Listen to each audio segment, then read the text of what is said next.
મારી વાત થાય તો સિંહણી ના, ના, જેટલું ખર્ચે એની ફિકર છોડી ખેડૂત મારો હેરાન ન થાય. તમે કહો છો 3 મહિનામાં લાઈટ નથી તારે મારે જરાક એમાં ધ્યાન દઉં.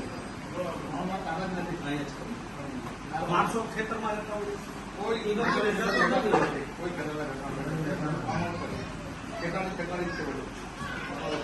પછી એ લોકો આટલો કેમ રહેતા હોય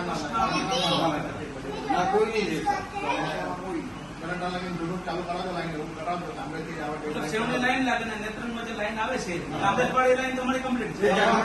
નેત્રંગ થી જે આવે છે એમાં નહોતો પેલા જે કમ્પ્લીટ થયો તેમાં જોઈન આપ્યો એ તો આપણા પેલા તારની પાસે જોઈન્ટ આપવું કે ન આપવું